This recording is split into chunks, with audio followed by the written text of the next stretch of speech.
بسم اللہ الرحمن الرحیم بسم اللہ الرحمن الرحیم۔ سبق نمبر 32 نفحۃ العرب۔ عزیز طلبہ کرام، آج کے سبق میں ہم دو عنوانات پڑھیں گے۔ پہلا عنوان ہے النجابۃ، اس کا بقیہ حصہ قال ابن الکلبی سے لے کر آخر تک، اور دوسرا عنوان ہے لا تتقی من نباح الکلب الا بکسرۃ خبزۃ تلقی الیہ۔ پہلے عنوان کا مطلب کہ نجابت یعنی شرافت، اس کا بقیہ حصہ یعنی قال ابن الکلبی سے، اور دوسرے عنوان کا معنی ہے کہ روٹی کا ٹکڑا جس کے ذریعے سے کتے کے بھونکنے سے بچا جائے، یعنی کتے کے بھونکنے سے بچ نہیں سکتے بجز روٹی کے اس ٹکڑے سے جو اس کی طرف ڈال دو۔ قال ابن الکلبی قدم اوس بن حارثۃ بن لام الطائی وحاتم بن عبد اللہ الطائی على النعمان بن المنذر فقال لإياس بن قبيصة الطائي أيهما أفضل؟ قال أبيت اللعن أيها الملك إني من أحدهما ولكن سلهما عن أنفسهما فإنهما يخبرانك۔ فدخل عليه أوس فقال أنت أفضل أم حاتم؟ فقال أبيت اللعن إن أدنى ولد حاتم أفضل مني ولو كنت أنا وولدي ومالي لحاتم لأتهبنا في غداة واحدة۔ ثم دخل عليه حاتم فقال له أنت أفضل أم أوس؟ فقال أبيت اللعن إن أدنى ولد لأوس أفضل مني۔ فقال النعمان هذا والله السودد، وأمر لكل واحد منهما 100 من الإبل۔ قال ابن الکلبی، ابن الکلبی کا بیان ہے قدم اوس بن حارثۃ بن لام الطائی وحاتم بن عبد اللہ الطائی علی النعمان بن المنذر۔ ابن الکلبی کا بیان ہے کہ حارثہ بن لام الطائی اور حاتم بن عبداللہ طائی نعمان بن منذر کے پاس آئے۔ فقال لإیاس بن قبیصۃ الطائی، تو نعمان بن منذر نے ایاس بن قبیصہ طائی سے دریافت کیا ایہما افضل، کہ ان دونوں میں سے کون افضل ہے؟ قال ابیت اللعن، لعنت سے آپ دور رکھے جائیں، یا باعث لعنت امور سے اللہ آپ کی حفاظت فرمائے۔ ایہا الملک، اے بادشاہ، انی من احدہما، میں بھی انہی دونوں میں سے ایک ہوں، ولیکن سلہما عن انفسہما، لیکن آپ انہی دونوں سے ان کے متعلق سوال کر لیجئے، فإنہما یخبرانک، کیونکہ یہ دونوں آپ کو بتا دیں گے۔ فدخل علیہ اوس، چنانچہ اوس نعمان کے پاس گئے۔ فقال انت افضل ام حاتم، تو نعمان نے پوچھا کہ تم افضل ہو یا حاتم؟ فقال ابیت اللعن، تو اس نے کہا آپ لعنت سے محفوظ رہیں، ان ادنا ولد حاتم افضل منی، حاتم کا ادنا بچہ بھی مجھ سے افضل ہے، ولو کنت انا وولدی ومالی لحاتم، اگر میں، میری اولاد اور میرا مال حاتم کے ہاتھ میں ہوتے، لأتہبنا فی غداة واحدۃ، تو وہ ہم سب کو ایک ہی صبح کا مال بنا ڈالتے، یعنی ایک ہی صبح میں ہبہ کر دیتے۔ ثم دخل علیہ حاتم، پھر نعمان بن منذر کے پاس حاتم آئے۔ فقال له، تو نعمان نے اس سے پوچھا انت افضل ام اوس، کہ تم افضل ہو یا اوس؟ فقال، تو حاتم نے کہا ابیت اللعن، آپ لعنت سے مامون رہیں، محفوظ رہیں، ان ادنا ولد لأوس افضل منی، اوس کا ادنا بچہ بھی حاتم سے افضل ہے۔ فقال النعمان، تو نعمان نے کہا ھذا واللہ السودد، اللہ کی قسم یہ تو سراپا شرافت ہے، یا یہ سب بخدا سردار ہیں، بلند رتبہ ہیں۔ وَأَمَرَ لِكُلِّ وَاحِدٍ مِّنْهُمَا مِئَةً مِّنَ الْإِبِلِ، اور ان دونوں میں سے ہر ایک کے لیے 100 اونٹ کا فرمان جاری کیا۔ حل لغات۔ قال ابن الکلبی، ابن الکلبی یہ محمد بن صائب کلبی بہت سی کتابوں کے مصنف ہیں۔ اوس بن حارثہ بن لامت طائی ابو بکیر عربوں میں ایک مشہور سخی جری شخص گزرا ہے، سن 600 عیسوی میں فوت ہوا۔ حاتم بن عبداللہ طائی ان کا ذکر عن قریب آ رہا ہے۔ ابیت اللعنہ ایام جاہلیہ کے بادشاہوں کا تحیہ ہے۔ سب سے پہلے اس تحیہ کے ساتھ شاہ قحطان کو یاد کیا گیا۔ ابا یا ابا اباءن باب فتح یفتح سے منع کرنا، لعن یلعن لعنا لعنت کرنا، یہ جملہ زمانہ جہالت میں بادشاہوں کے لیے بطور دعا استعمال ہوتا تھا۔ اس کا مطلب ہے منعت ان تأتی ما تلعن علیک، کہ آپ محفوظ رہیں ایسا کوئی عمل کرنے سے جو آپ کے لیے باعث لعن و طعن ہو۔ لأتہبنا، لام کلمہ لو کا جواب ہے۔ اتہب یتہب اتہاب سے ماضی کا واحد غائب کا صیغہ ہے، اور نا ضمیر جمع متکلم مفعول ہے۔ السودد سرداری، بلند مرتبہ، سادہ یسود سیادتن سودتن شریف بزرگ ہونا۔ سید سردار، اس کی جمع سادہ آتی ہے۔ ھذا واللہ السودد، ھذا مبتدا، السودد خبر ہے۔ قسم کے درمیان جملہ واقع ہونے کی وجہ سے جواب قسم کو حذف کر دیا گیا ہے، اور یہی جملہ اس جواب قسم محذوف پر دلالت کر رہا ہے۔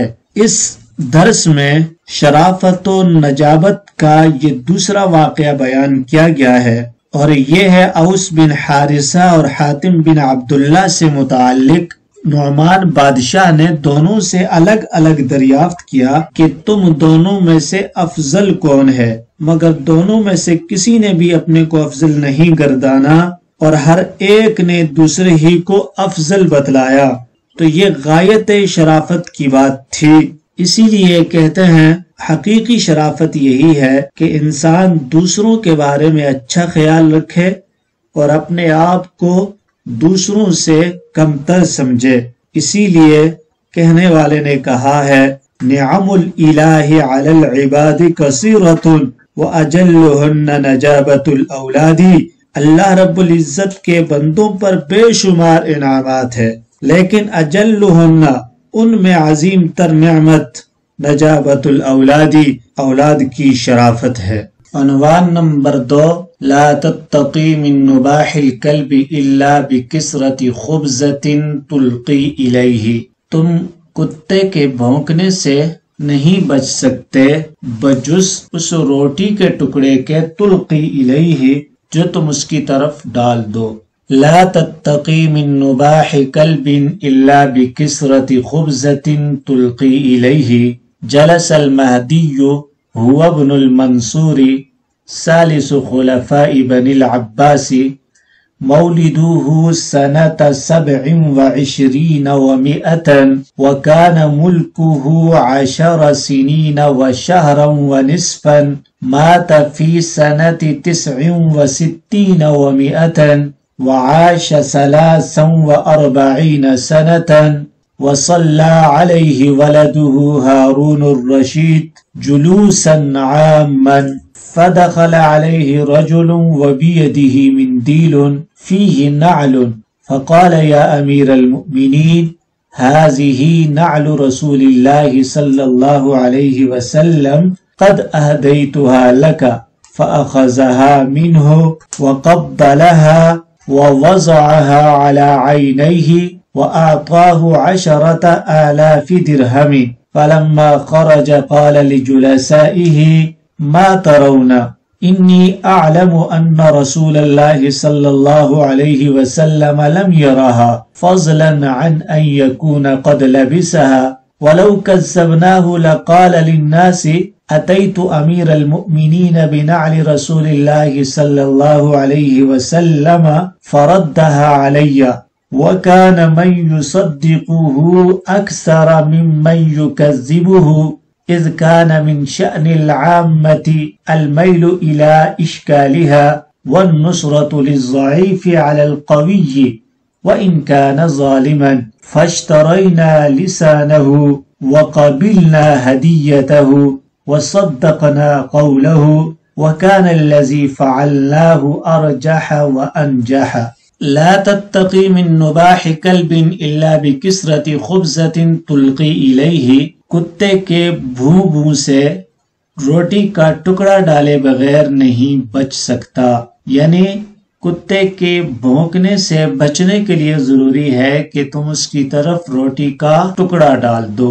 جلس المہدی جلوسا عاما، مہدی جلوس عام میں بیٹھا، یعنی ایک عمومی نشست میں بیٹھا۔ بیچ میں مہدی کا تعارف ہے کہ وہ ابن المنصور، منصور کا بیٹا ہے، ثالث خلفاء بن العباس، بنو عباس کے خلفاء میں سے تیسرا خلیفہ ہے۔ مولدہ، اس کی پیدائش سنۃ 27 و 100، 127 ہجری میں ہوئی۔ وَكَانَ مُلْكُهُ 10 سنین وشهرا ونصفا، اور اس کی سلطنت 10 برس اور 1.5 ماہ رہی۔ مات فی سنۃ 69 و 100، 43 سال کی عمر میں 169 ہجری میں وفات پائی۔ وصلی علیہ ولدہ ہارون الرشید، اور اس کی نماز جنازہ اس کے بیٹے ہارون الرشید نے پڑھائی۔ جلس المہدی جلوسا عاما، کہ ایک عمومی نشست ہوئی، یعنی دربار عام کیا۔ فدخل علیہ رجل، تو ایک آدمی اس کے پاس آیا۔ وَبِيَدِهِ مِنْدِيلٌ، اس حال میں کہ اس کے ہاتھ میں رومال تھا۔ فِيهِ نَعْلٌ، جس میں جوتا تھا۔ فَقَالَ يَا أَمِيرَ الْمُؤْمِنِينَ، اس نے کہا اے امیر المؤمنین، هَذِهِ نَعْلُ رسول اللہ صلی اللہ علیہ وسلم، یہ رسول کریم صلی اللہ علیہ وسلم کا جوتا ہے۔ قد أهديتها لك، میں اسے آپ کو ہدیے میں پیش کر رہا ہوں۔ فَأَخَذَهَا مِنْهُ، تو مہدی نے اس کو اس سے لے لیا۔ وَقَبَّلَهَا، اسے بوسہ دیا۔ وَوَضَعَهَا عَلَى عَيْنَيْهِ، اسے اپنی آنکھوں سے لگایا۔ وَأَعْطَاهُ 10,000 درہم، اسے 10,000 درہم دیے۔ فَلَمَّا خَرَجَ قَالَ لِجُلَسَائِهِ، پھر جب وہ چلا گیا تو مہدی نے اپنے ہم نشینوں سے کہا، مَا تَرَوْنَ، تمہارا کیا خیال ہے؟ انی اعلم ان رسول اللہ صلی اللہ علیہ وسلم لم یرہا، مجھے تو یقین ہے کہ حضور صلی اللہ علیہ وسلم نے اس جوتے کو دیکھا تک نہیں ہے۔ فضلا عن ان یکون قد لبسها، چاہے کہ آپ صلی اللہ علیہ وسلم نے اسے پہنا ہو۔ ولو کذبناہ، لیکن اگر ہم اس کی تکذیب کر دیتے، لقال للناس، تو وہ لوگوں سے کہتا، اتیت امیر المؤمنین بنعل رسول اللہ صلی اللہ علیہ وسلم فردها علیہ، کہ میں امیر المؤمنین کے پاس حضور صلی اللہ علیہ وسلم کے نعل مبارک کو لے کر گیا تو انہوں نے مجھے لوٹا دیا، یعنی قبول کرنے سے انکار کر دیا۔ وَكَانَ مَن يُصَدِّقُهُ أَكْثَرُ مِمَّن يُكَذِّبُهُ، اور اس کی تکذیب کرنے والوں کے مقابلے میں اس کی تصدیق کرنے والے زیادہ ہوتے۔ اِذْ كَانَ مِن شَأْنِ الْعَامَّةِ، اس لیے کہ عوام کا حال، الْمَيْلُ إِلَى إِشْكَالِهَا، اس جیسی چیزوں کی طرف مائل ہونا، اور وَالنُّصْرَةُ لِلضَّعِيفِ عَلَى الْقَوِيِّ، اور طاقتور کے مقابلے میں کمزور کی مدد کرنا ہے۔ وَإِنْ كَانَ ظَالِمًا، اگرچہ وہ کمزور ظالم ہی کیوں نہ ہو۔ فَاشْتَرَيْنَا لِسَانَهُ، اسی وجہ سے ہم نے اس کی زبان خرید لی۔ وَقَبِلْنَا هَدِيَّتَهُ، اس کے ہدیے کو قبول کر لیا۔ وَصَدَّقْنَا قَوْلَهُ، اس کے قول کی تصدیق کر دی۔ وَكَانَ الَّذِي فَعَلْنَاهُ، اور جو کچھ ہم نے کیا ہے، أَرْجَحَ وَأَنْجَحَ، یہی اولا اور انسب ہے۔ لا تتقی، اتقا یتقی اتقاء، باب افتعال سے بچنا، محفوظ رہنا۔ نباح، کتے کی آواز۔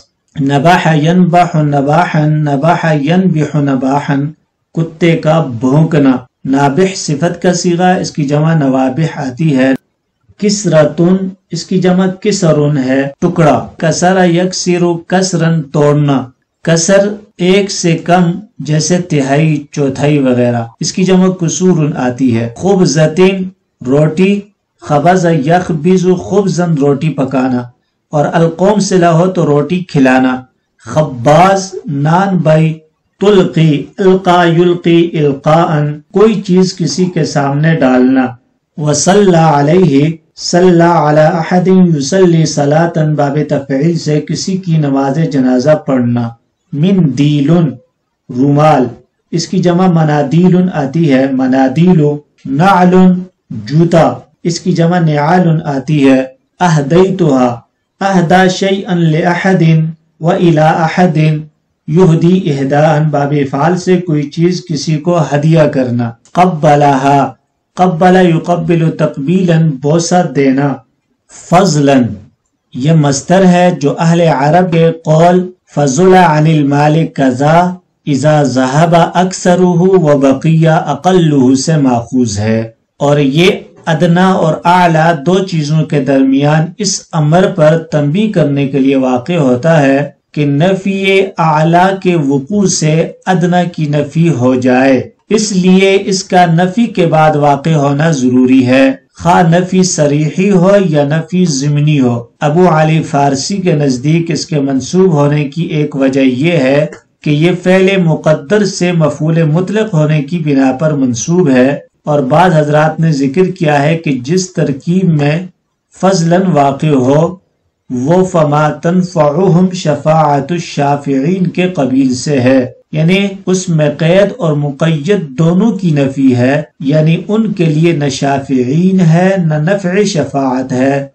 اسی طرح مثال فلان لا یملک درہما فضلا عن دینار کہ فلاں درہم ہی کا مالک نہیں چجائے کہ وہ دینار کا مالک ہو، یا یہ مثال کہ فلان لا یکتب مقالتا فضلا عن کتاب فلاں شخص ایک مضمون نہیں لکھ سکتا چجائے کہ پوری کتاب لکھ سکے. ارجح رجح یرجح رجحانا جھکنا راجح ہونا. انجح نجح ینجح نجاحا کامیاب ہونا. ارجح بہتر. انجح انسب.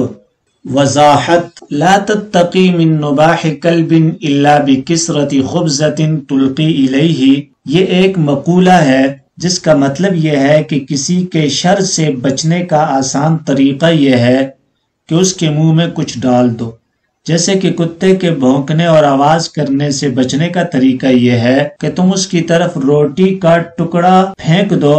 مہدی نے بھی اس شخص کے شر سے بچنے کے لیے جس نے ان کو حضور علیہ السلام کا مصنوعی نعل پیش کیا تھا یہی طریقہ اپنایا کہ 10,000 درہم دے کر اس کا منہ بند کر دیا تاکہ عوام میں کوئی غلط بات ان کے متعلق مشہور نہ کر سکے. تو اس لیے جب بھی کسی کے شر سے بچنا ہو تو اس کا آسان طریقہ یہ ہے کہ اس کے منہ میں کچھ ڈال دو، یعنی اسے کچھ نہ کچھ رقم دے دو، کوئی نہ کوئی چیز دے دو تاکہ اس کے شر سے بندہ محفوظ رہے.